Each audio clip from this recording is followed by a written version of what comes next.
Социјалната интелигенција не е вродена, туку се развива во текот на целиот наш развој. Влијанието од околината, родителите, пријателите, училиштето придонесува да се комплетира сликата за начинот на кој ние ќе комуницираме, сега и во иднина. Социјализацијата на детето започнува дома во семејството. Ова е темата која што ќе обработуваме денес во приказна. Социјалната интелигенција не е вродена. Она што е важно е дека влијанието од сите нас, од сите оние со кои што доаѓаме во контакт, ја комплетира сликата за начинот на кој што ние ќе комуницираме. Во таа насока, секогаш социјализацијата и нејзиниот развој започнува дома во семејството. Семејството е првата лекција која што на некој начин е моделот за кој што се обликува развојот на социјализацијата и социјалната интелигенција кај детето во иднина.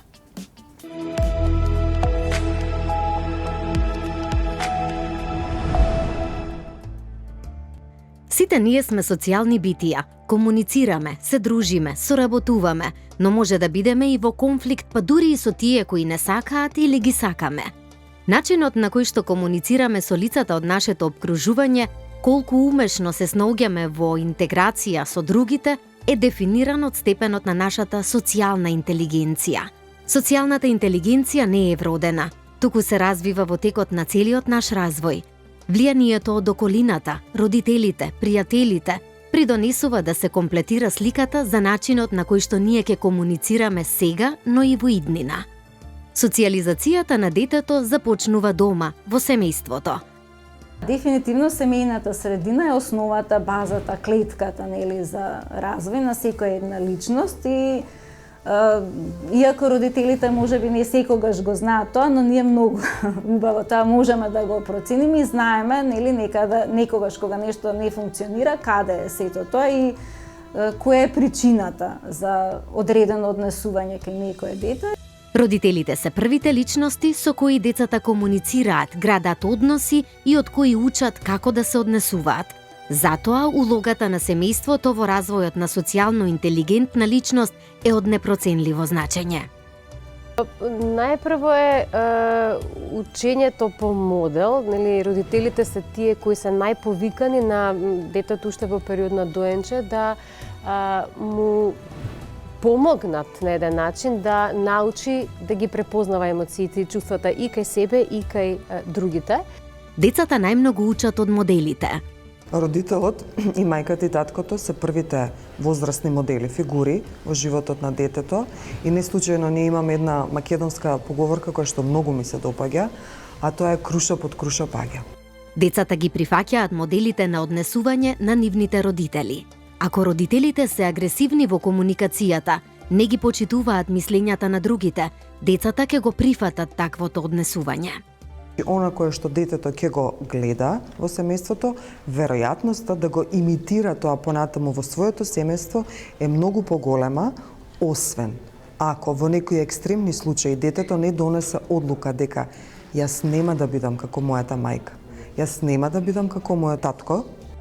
Токму и затоа, многу е важно родителите да ги контролираат своите емоции, јасно да го изразуваат своето мислење, да покажуваат емпатија и да ги почитуваат другите луѓе. Секогаш треба да постои усогласеност помеѓу тоа што родителот го вербализира и како звучи и тоа што детето го гледа како фацијална експресија. Семејните правила и јасната поделба на одговорностите во домот ја развиваат свеста на детето за општествените норми, независноста и одговорноста. Детето учи од тоа што го гледа, всушност. Сите ние возрастните, пред се родителите, се пример за детето, така и во реакциите на стрес. Доколку родителот при состојба на стрес реагира со агресивно однесување, тоа ќе се провоцира и кај детето и детето ќе приложува таков тип на однесување. Се она што детето ќе го научи од семејните односи, подоцна ќе му се рефлектира во животот, ќе се пренесе во односите со другите луѓе. Кога детето ќе се навикне секогаш да го добива она што го сака и во иднина ќе очекува сите да бидат подредени во исполнувањето на неговите желби. Кога детето ќе се навикне да не го прашуваат за мислење, нема да презема иницијатива во други групи, ќе биде повлечено, тешко ќе го каже своето мислење гласно. Како родител исто така треба да знаеме дека детето е многу повеќе од неговиот училишен успех, па исто како што се радуваме, како што сме горди кога едно прваче ќе научи стихотворба, детето од 7-8 деление ќе прочита некоја огромна лектира, ќе разбера децата некоја тешка задача, тешка лекција, ќе одат на некаков надпревар. Знам дека исто така треба да научиме да бидеме среќни, да бидеме горди, кога децата ќе пропуштат некој стих од песничката, кога можеби нема да дочитаат лектирата, но ќе умеат искрено да разговараат за тоа со родителот, со наставникот.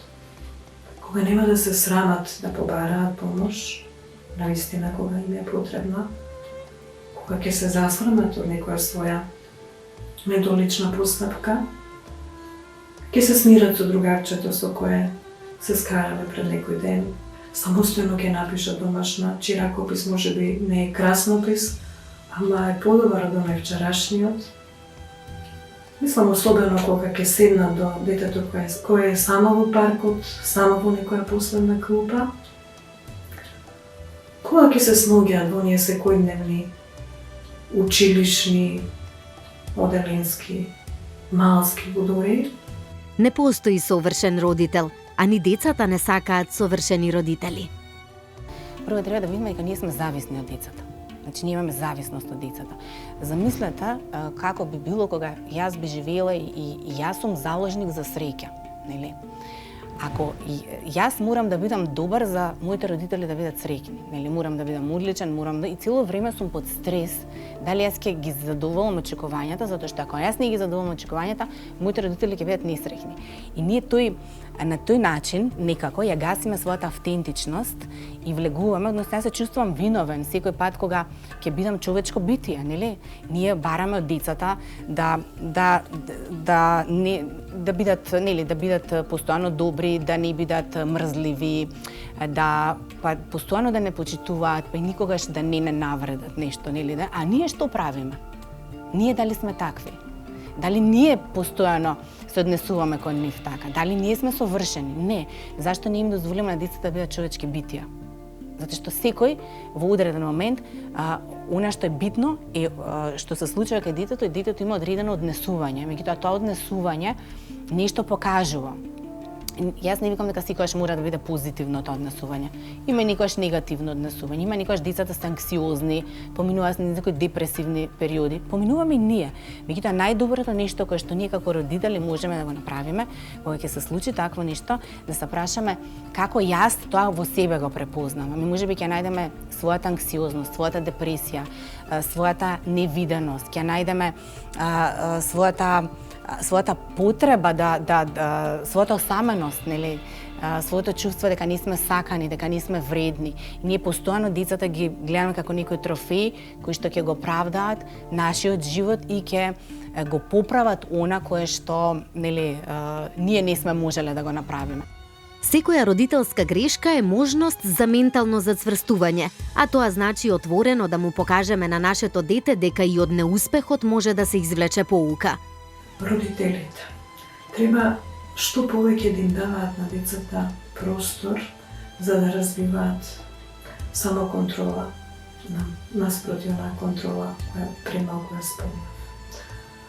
Да престанат да им се плеткаат, да ги сопнуваат, да им го расчиствуваат патот. Едноставно да придат само од тогаш кога нешто е многу сериозно или не е Боже опасно. Родителите треба да им дадат доверба на децата, за да развијат самодоверба, да станат самостојни, да искусат, да изберат, за да пораснат, да растат, да се развиваат. И инаку тие ќе бидат зависни од нив. Родителите исто така треба да престанат да се плашат од тоа дека нивните деца ќе бидат исфрустрирани, туку да разберат дека без некои фрустрации нема некој растење, нема некој созревање во животот. Прецизно поставените правила и граници, разбирање, љубов, почит и трпение се неопходни за развој на социјално интелигентно дете. Зајакнувањето на вештините на социјалната интелигенција во текот на растењето ќе му помогнат на детето да се соочи со бројните предизвици односно животни ситуации, да развие квалитетни односи со другите, но и да прерасне во здрава и стабилна личност.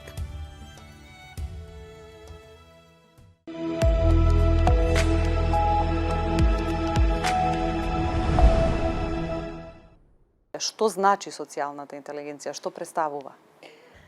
Вики, кога ми ја понуди темава, се мислев да не звучам премногу, нели, стручно, бидејќи сепак, нели, твоите гледачи ги интересира многу повеќе таа практична, верувам, применлива, приказна. А кога размислував за социјална интелигенција, размислував за онаа народната, знаеш, каде и да го фрлиш, ќе се снајде.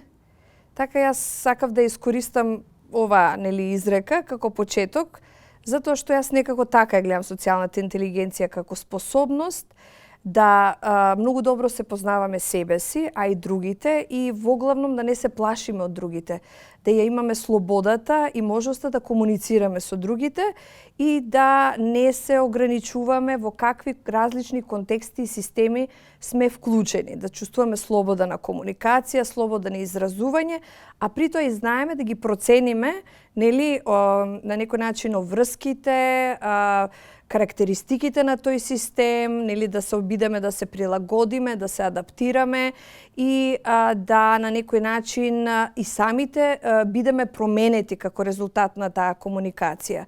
Кога размислувам за социјална интелигентна личност, е она кој што викаме народски човек, човек кој што нема проблем да комуницира со различни, нели, социјални, нели, како да кажам, не би ги рекла, ајде да кажам, групи, и можеме да го видиме во комуникација или да видиме во комуникација со еве се смеам, од некој што продава во продавница до некој извршен директор. И во таа насока тоа е таа слобода практично која што ја дава социјалната интелигенција или тој стекнат и научен капацитет да можеме добро да се осеќаме со себе во било која ситуација.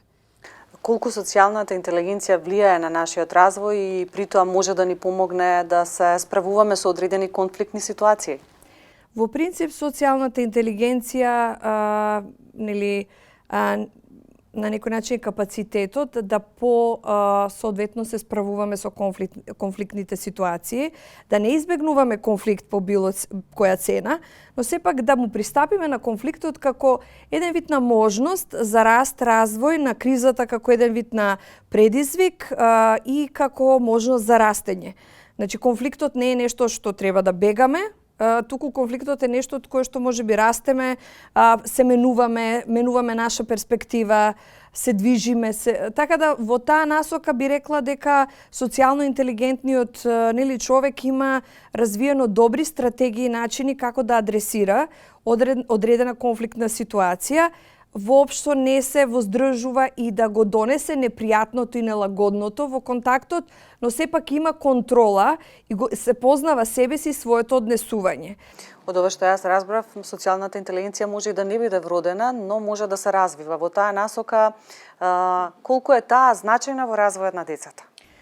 Па јас се ми се чини дека со сето ова што поминавме, со кризава, со пандемијава, со поголемата дигитализација, дека се повеќе и повеќе ќе имаме проблеми со таа социјална прилагодливост која што носи социјалната интелигенција. Она е научен концепт, заради тоа што ние во текот на нашиот живот поминуваме низ различни степени на социјализација. Првите социјализатори се нашите родители, а понатаму, нели, како што знаеме, влегуваме во различни системи во кои што се чувствуваме прифатено или не се чувствуваме прифатено. Се чувствуваме окей или се чувствуваме како да сме чудни, различни, неприлагодливи. Во таа насока се учи во текот на целиот развој, само што во различни стадиуми од развојот на детето има различен квалитет и може да се препознае на различен начин. Значи на почеток гледаме колку моделите кај родителите се всушност и самите, колку самите родители ја поседуваат таа социјална интелигенција. Искрено да ви кажам, не мислам дека деца што се социјално интелигентни, поверојатно е да имаат социјално интелигентни родители. Во која насока? Затоа што социјално интелигентните родители дозволуваат детето да се меша во различни контексти на интеракција и му обезбедуваат да едноставно прави грешки, но го охрабруваат да продолжи да комуницира и понатаму. Комуникацијата на возрастниот не е таа што е најточна, најправилна, и често пати ја охрабруваме независноста кај децата со тоа што им дозволуваме да прават одредени работи во одредени социјални контексти. Например, му даваме пари, го тераме, велиме оди во продавница, купи нешто. Че го осамостојуваме и дозволуваме да создава своји врски со светот без толку интензивен наш надзор. А знаеме ние дека сме околина на презаштитнички настроени родители и дека многу пати тој исчекор е многу тежок. Например, во нашата култура, за различно од некои други култури, затоа што социјалната интелигенција е и културолошки условен феномен, можеме да кажеме дека силно влијае моментот дека ние не учиме да бидеме независни, доволни сами на себе и окей сами со себе, и најчесто грешките се гледаат многу катастрофално или евентуално погубно, срамно.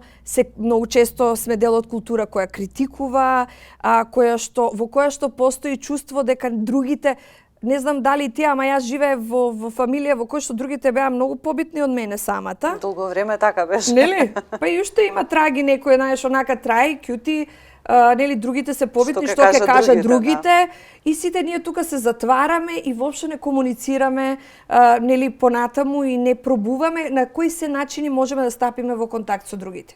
Кога веќе ја разгледуваме оваа релација родители и дете во поглед на развојот на социјалната интелигенција, колку родителите грешат кога му ги одбираат другарчињата на своето дете, ќерка, син? Тоа е нешто кое што мислам дека се уште постои кај нас. Тој родителски мониторинг на што е исправно, што не е исправно, често пати ги ограничува капацитетите на детето да биде можеби по-социјално интелигентно и по-социјално ослободено во средината во која што се наоѓа.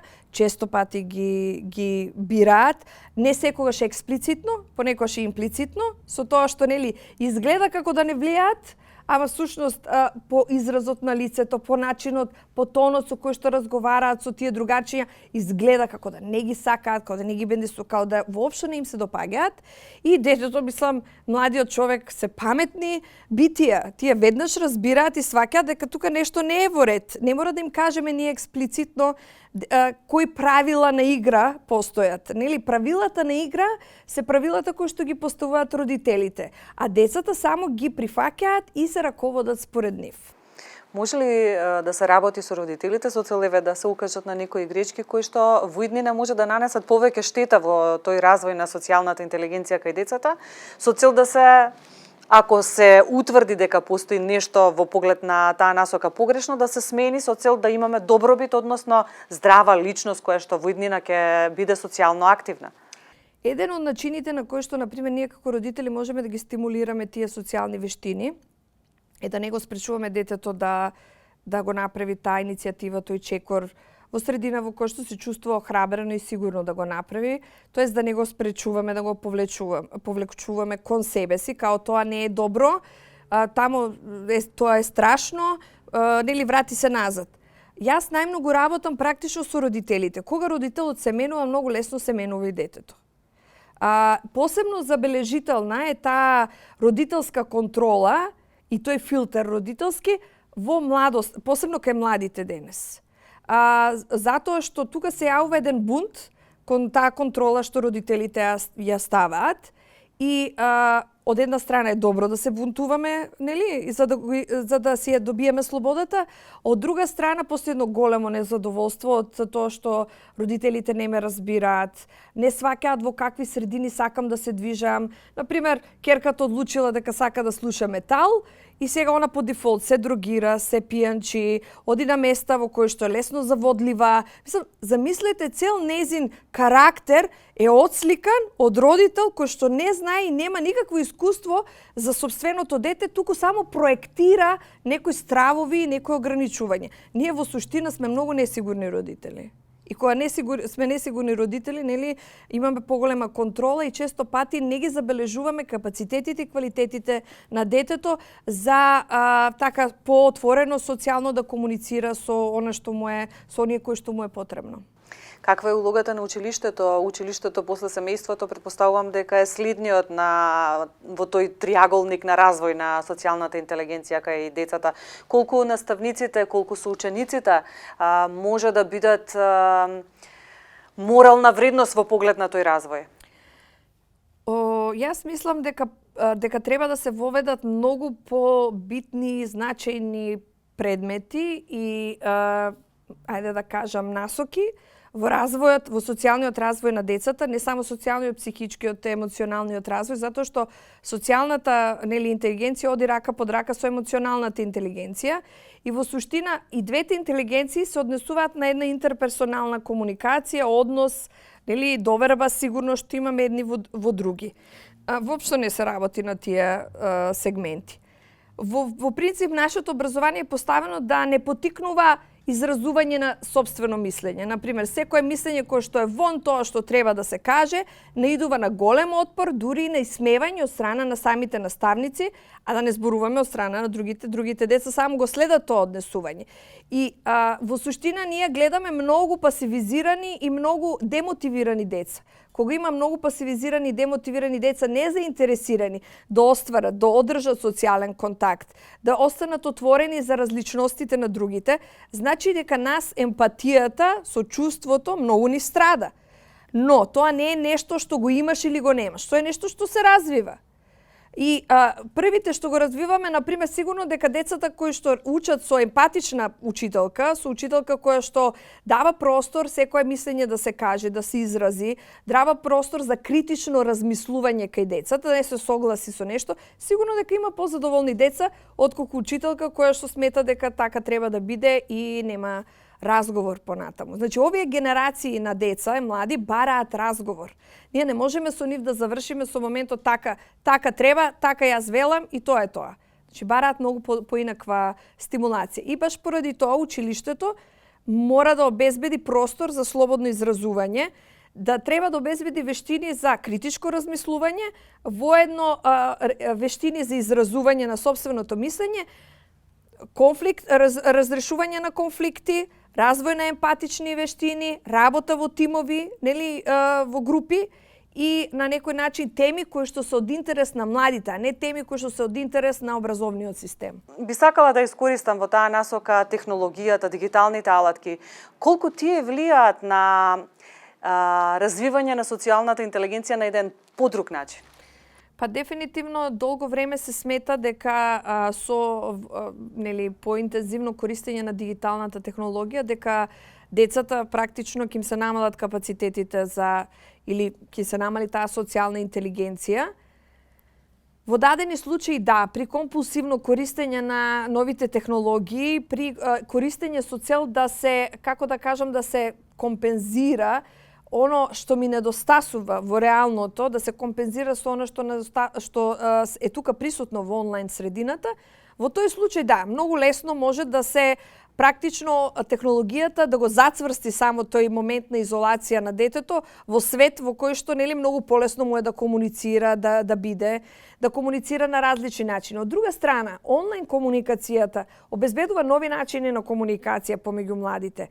Јас знам дека ние возрастите многу повеќе се плашиме отколку што реално постои простор за страв.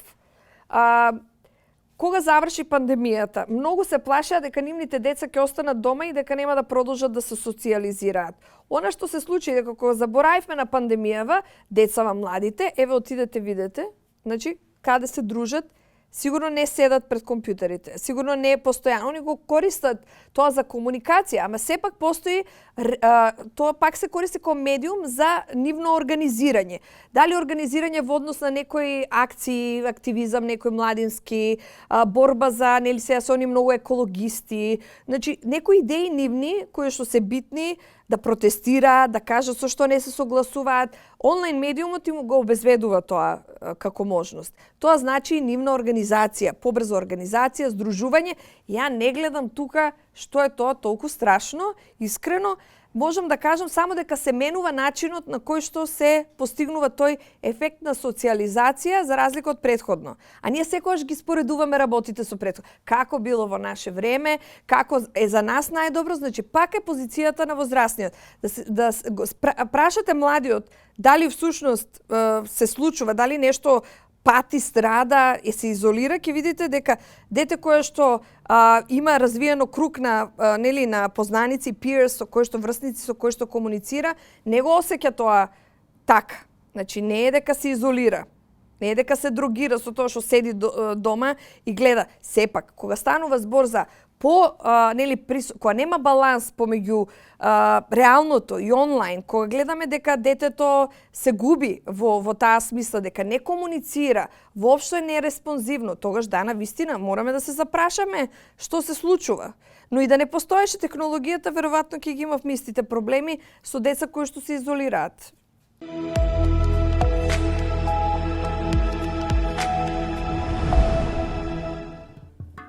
Улогата на градинката е многу важна како средство на надополнување. Односно, знаеме сите дека социјалните вештини ни помагаат да ги прифатиме општите норми на едно општество, интеракциите и односите со луѓето.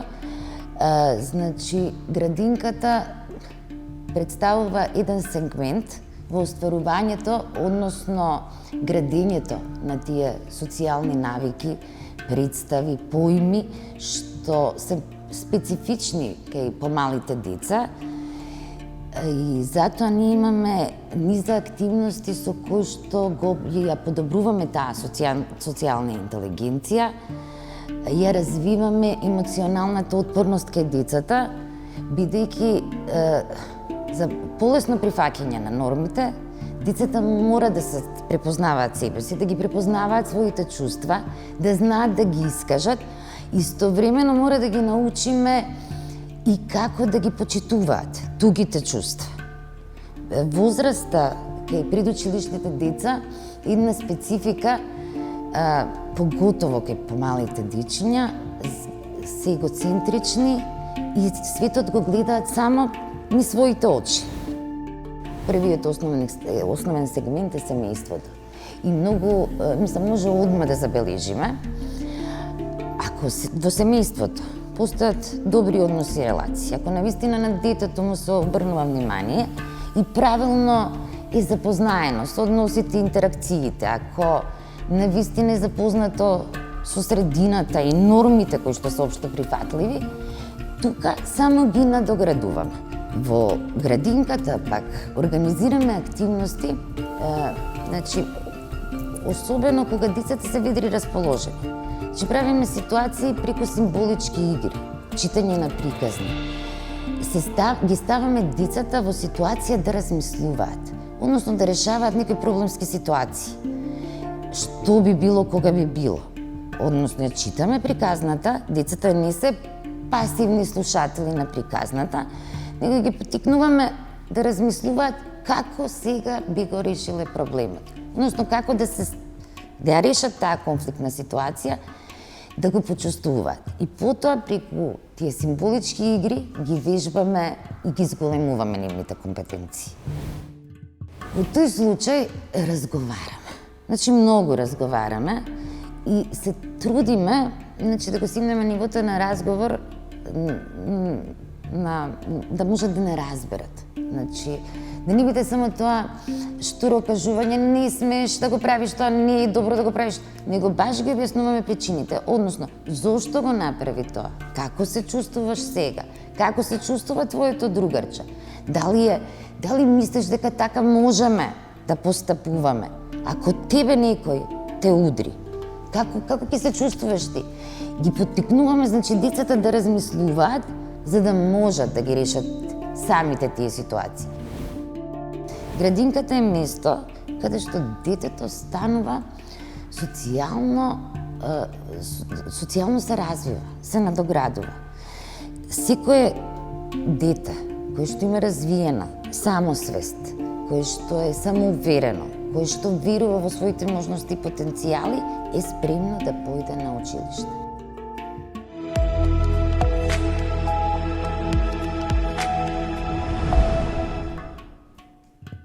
Социјалната интелигенција значи многу во нашето живење. После разговор со ваква личност ние се чувствуваме сталожено, исполнето, смирено, а не како некој човек да ни ја зел целата енергија што ја имаме. Социјално интелигентна личност пред се има особини кои што навистина го карактеризираат како личност која што е стабилна личност. Односно, знае да се однесува во било каква ситуација со било кој соговорник. Бидејќи тој пред се ги разбира зборовите, но воедно и емоциите на соговорникот кој што стои пред него. Воедно е многу љубезен во комуникацијата и знае да се усогласи со соговорникот. Знае да го усогласи својот став заедно со соговорникот, активно слуша, при тоа ги користи зборовите кои што се слични на соговорникот, како би можел да воспостави добра конекција со соговорникот и да најде соодветен заеднички јазик со него. За многу полесно да се разбере, но и да биде таа комуникација ефективна и ефикасна. Социјалната интелигенција е поврзана и со другарството. Социјално интелигентната личност знае да се дружи, прифаќа, флексибилна е и не вперува прст кон никого. Оно што е исто така важно е како ние како родители им пренесуваме пораки на нашите деца. Колку ние како родители сме социјално интелигентни и колку ние како родители знаеме да се однесуваме со нашите блиски, но и нашите колеги, пријатели, сите оние кои што не обкружуваат. Родителите го посакуваат најдоброто за сопственото дете, но понекогаш дури одат и чекор понатаму. Се работи всушност за тоа дека родителот секогаш го сака најдоброто за своето дете. И од што најдоброто го посакува за своето дете, смета дека одредени другари можеби го искористуваат, во наводници кажано, детето, го злоупотребуваат, ја злоупотребуваат добрината негова, или во друштвото се вакви или онакви, тоа друштво не е за тебе. Но никогаш или ретко го прашуваат детето дали навистина тоа друштво ти одговара. Или пак, зошто ти е важно да бидеш со тоа друштво? Што е тоа што те поврзува со тоа и тоа другарче? Значи, сепак има тука еден разговор, се заснува на разговор. Онаа блискост и разговор на родителот со детето е основата на добрата комуникација и добриот однос помеѓу родителот и детето, посебно во возраста која што е критична за детето, тоа е адолесценцијата. Сепак, родителот е модел на детето. Родителот всушност е пресликан во детето, но и детето во својот родител. Ние сме си секогаш огледало едни на други, дури има и пораки кои што децата ни ги упатуваат нам како родители, а ние можеби не знаеме да ги прочитаме. Некогаш сме толку критични кон нив да сменат нешто, а можеби токму тоа нешто што бараме од нив да го сменат, го имаме и ние. Значи, постојано ние сме во една спрега, односно учител-дете, што си ги менуваме постојано нашите релации, нашите односи.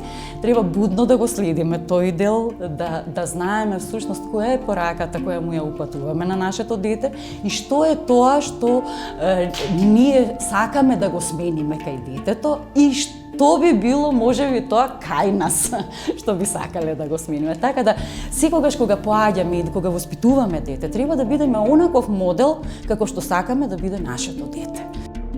Квалитетно поминатото време со детето е многу важно и за неговиот социјален развој. Да бидеме активни слушатели, да бидеме активни соговорници, да знаеме точно во даден момент што сака да ни каже детето, со какви проблеми, можеби, или убави работи се соочува и му се случуваат. Да бидеме добар соговорник на детето. Да видиме што е тоа конкретно со што се соочува во даден момент, воедно да бидеме и ние отворени и да зборуваме и ние за тоа нам како родители што ни се случува, да зборуваме кои се нашите доживувања. Многу е важно исто така при тоа да знаеме и да ги идентификуваме емоциите и тоа да им го пренесеме на нашите деца, да знаат во одредена ситуација како реагираат, што реагираат. И да знаеме да се прегрнеме, да знаеме да се бакнеме. Образовните стилови и целокупната атмосфера во домот значително влијаат врз развојот на социјалната интелигенција кај децата. Училиштето е првата социјална група во која припаѓа детето по семејството. Еве што велат податоците кои што ги истраживме за вас денес.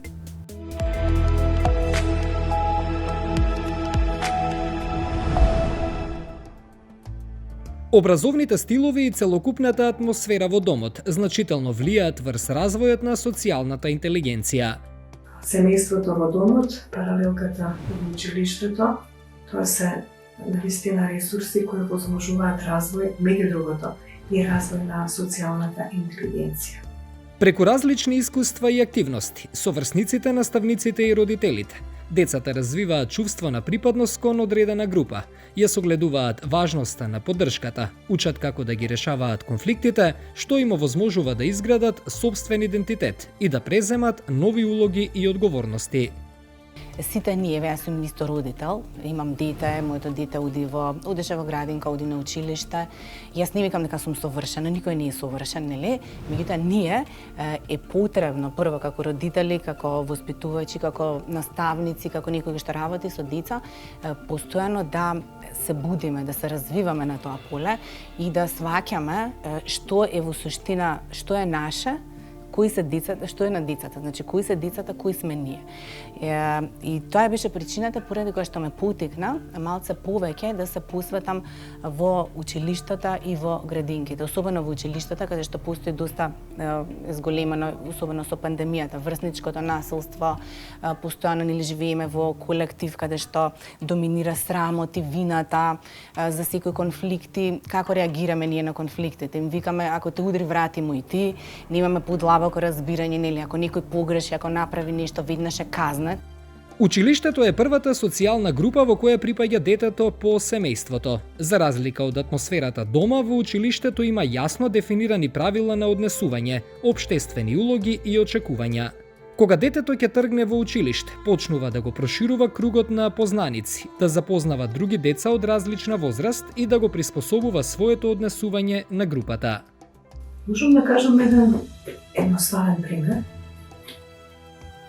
Во паралелката, конкретно, наставникот многу успешно може да гради толерантност и самоконтрола низ оние постојани, континуирани, самостојни и заеднички активности. Значи, како што во домот, родителите, додека детето е се уште многу мало, додека е бебе, како што тие постојано бдеат над него, значи контролата е максимална, а потоа се повлекуваат за да дадат простор на самоконтролата, за да дават личен простор. Истото тоа го прави всушност и наставникот на некој начин. Во прво делење контролата е многу голема, но полека тој таа контрола ја заменува со самоконтрола. Па доаѓа толерантноста, самостојноста, исто така и самодовербата која е важна за развојот на децата. За разлика од семејниот живот, училишниот живот е структуриран. Паралелката е моќен микросистем кој постојано на децата им дава можност да градат социјабилност, емоционална писменост, да умеат меѓусебно да комуницираат, да се разбираат, да се разберат себе си.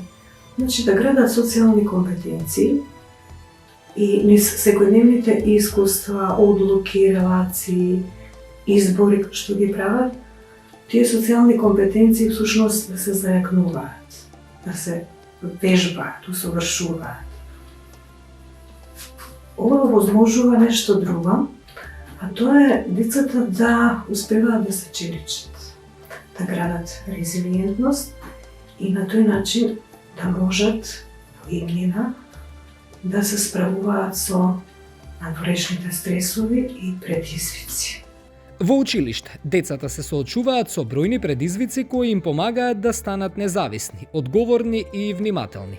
Деца што имаат социјална интелигенција, да, ние во училиште знаеме да ги препознаеме и особено ни се интересни и ги обожуваме, нели, меѓу другите, затоа што се тоа деца со изразени вештини социјални, кои што знаат да се дружат, знаат да почитуваат, имаат културни вредности, имаат огромна развиена самопочит, нели, кај себе си.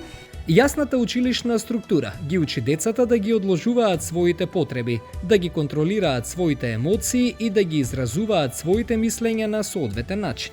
Моделот на кој се гради позитивната клима во паралелката всушност соодветствува со начинот на кој се градат емоционалните, социјалните компетенции.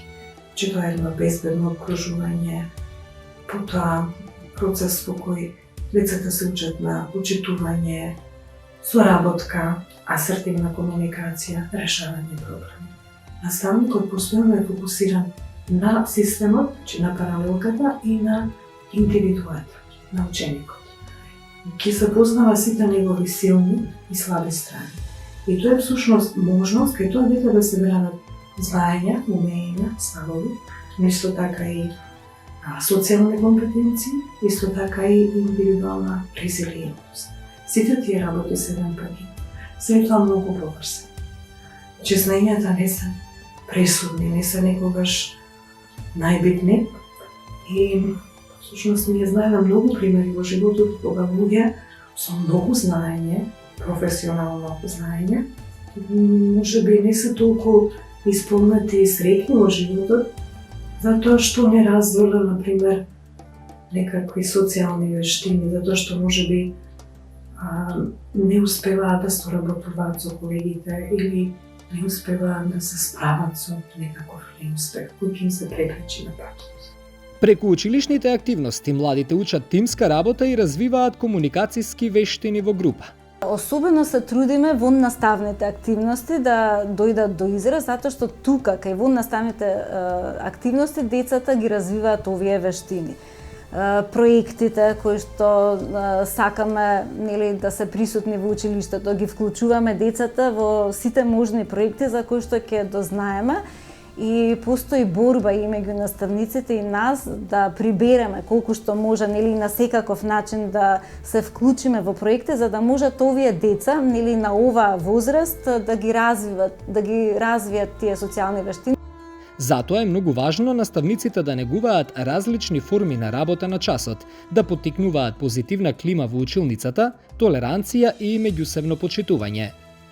Така, тој триаголник уште од, нели, факултетските денови се потенцира и уште од тогаш не учат дека за да изградиме една здрава личност, нели, детска, мора тој триаголник да функционира, значи училиште, родител, наставник или, нели, стручната служба во училиштата, така да без заедничката соработка нормално не може да се изгради една здрава, образовно воспитна личност и се оди во заедничка соработка. Доколку нешто почувствуваме дека кај детето има одреден проблем или нешто не функционира, нормално во соработка со родителите тоа го решаваме и нудиме можности, нели, како би можело тоа да се реши доколку не идеме на проблем. Или ако гледаме дека кај детето има развиено високи социјални вештини, тие уште повеќе ги поттикнуваме, значи мотивираме со спортски активности, еве, по повод патронат, по повод реализација на некои проекти,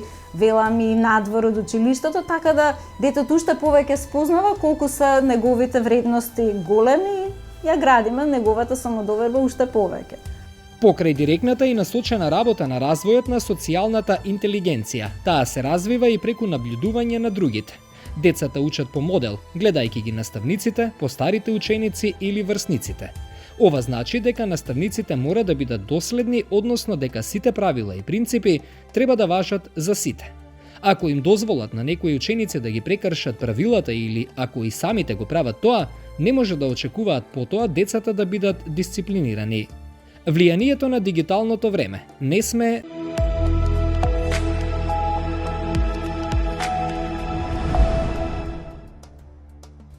Социјалната интелигенција е способност да комуницираме и развиваме врски кои се базираат на емпатија. Теоријата за социјална интелигенција првично ја развил психологот Едвард Торндайк во 1920 година. Сите ние сме различни, имаме различни карактери, различни убедувања и животни погледи. Но лицата со развиена социјална интелигенција може да се вклопат во секое друштво и да ги прифатат. Психолозите ја дефинираат социјалната интелигенција како способност за мудро однесување помеѓу човечките односи. Социјално интелигентните слушаат, наместо да се расфрлаат со својот став. Сите ние сме социјални битија, комуницираме, се дружиме, соработуваме, но може да бидеме и во конфликт, па дури и со тие кои не сакаат или ги сакаме. Начинот на кој комуницираме со лицата од нашето окружување, колку умешно се снаоѓаме во таа интеграција со другите, е дефиниран од степенот на нашата социјална интелигенција. Тоа беше се што ви подготвивме за денес во приказна. Довидување до следната.